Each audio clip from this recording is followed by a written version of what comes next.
Hi, Tanna Marshall here with your Feel Good Friday message. And in honor of Halloween, I want to talk about what scares you this week. Because this time of year, we're all looking for that fun scare, and everybody loves the safe scare, scary movie or going on a roller coaster and going places like Not Scary Farm or a haunted hayride or a haunted house. And it's fun because ultimately we know it's safe, not a big deal. And I have always loved horror movies. I've been watching them since I was really little. I don't know why I got into them, but from the time I was about 6 or 7, I was always watching whatever horror movies were on TV. And for those of you who are old enough, there used to be this show called Chiller, and I think it was on Sunday afternoons, and it had all these horror movies, a lot of classic 60s horror movies and obscure stuff. But man, I could tolerate some pretty gross stuff back then. And subsequently, I wanted to be a makeup artist at one point. And so then I became very interested in how they did all the special effects and all the gross stuff, and I would really look at it from that aspect. But if you show me real blood, I will pass out. I get a blood test, I pass out. So I don't understand it, but that's just the way it is. So I always loved them, always watched them. And then when I got a little bit older, I noticed things were different. Things were changing. I used to have this Friday night routine that I loved. I would go to Blockbuster at lunch and I would get a scary movie and a happy movie. And then I would get takeout on the way home, and I'd come home and watch my movies. And I always watched the happy movie before I went to bed. And it was fine. It worked great. And then this one time, I actually had a nightmare about the scary movie that I had watched. And it was just pretty much, it was like residue from the movie. It had just kind of hung around in my consciousness and then resurfaced in my dream state. And then that kept happening when I would watch horror movies. So I had to taper off a little bit, which was hard because I loved them. It's that safe scare that we all love. And I'll tell you how tolerant I was of horror movies. When I was 12, I watched The Exorcist 3 nights in a row on the Z channel. Remember the Z channel? That was when it was like the only cable channel. 3 nights in a row. Didn't bother me at all.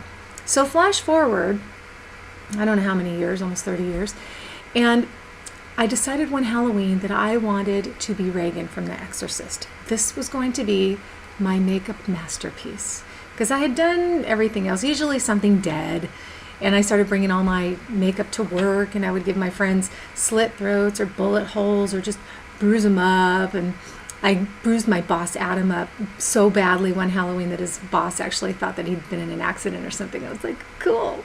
So I loved doing that, and so this was my goal, this one particular Halloween. So I already had the contacts because my eye doctor does all the special effects contacts. Anything that you've ever seen in a movie with special eyes, contacts, effects, he's the one that did it. He actually did the contacts for The Exorcist. They were hand painted. So I had that, and then I had to go online and study the face and look at all the intricate details that you probably don't even think about. Things like her eyebrows disappear, and where are all the scars on her face, and her teeth get kind of black, and then her lips are all dry and okay, you know what, too much detail. Anyway, so I'm studying this, and all the websites that I'm looking at, they have sound effects. And I didn't think to turn the sound off, but the creepy sound effects and the voice and all that kind of thing. And after a while, it was starting to get to me. And I was starting to feel very uneasy in my apartment at night. And I was kind of starting to have anxiety. And I got to the point where I thought, I can't wait for Halloween to be over because I'm freaking myself out, but this is a goal. And I was really committed to this goal. I really wanted to do it. And I thought, I'm going to do it, but I just want it over. And then one night, I had a dream where Jesus came to me and said, why do you want to emulate something so evil? And I was like, I can't do it. I can't do it. And so I trashed the whole idea because you know what? I'm not a religious person, but when Jesus talks to me, I listen. So my friends all knew I was going to be doing this, and I was like, I can't do it. I'm not going to do it. And my friend Christine at work said, you know what? I'm an atheist. You can do it on me. So I said, great, I can still do the makeup. I don't have to wear it. I don't have to embody it. She went out, she got the nightgown, and she poured pea soup on it, and she had the ties for her wrists, and she got her own crazy contacts and a brown wig. I did her makeup. She looked fantastic. She won the costume contest. Mission accomplished. And as soon as I gave up on that idea, I stopped having that weird feeling in the darkness, kind of went away. But my point is, you really have to be careful what you bring into your experience, even when it seems like it's just a safe scare. And this is something that I talk about all the time, being very conscious of your energy and setting your boundaries and making sure you only include good energy in your little personal space bubble. But sometimes we let things in that we don't mean to let in. And it doesn't necessarily mean that you've invited the devil into your experience. It just means, kind of like with the horror movies that I've been watching, they lingered in my consciousness and then resurfaced in my dreams. This is why I tell people, please don't watch the news, especially before you go to bed at night, because that stuff will linger and it will show up and it doesn't feel good. And if that's what's in your subconscious, that's the energy that you're sending out, and you don't want to draw stuff like that back to you. So just be careful what you bring in, what you allow in. When you have the safe scare, make sure you leave it outside afterwards.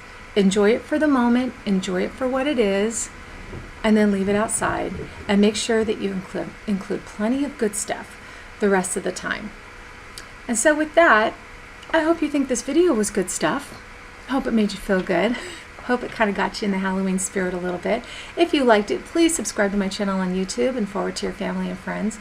And if you need a little bit of help figuring out how to get more lightness and good energy in your life and creating what you actually do want, jump on over to my website, tannamarshall.com, and see what I have available to help you. And until next week, enjoy yourself. Have a happy Halloween. Enjoy that safe scare, and I'll see you next week.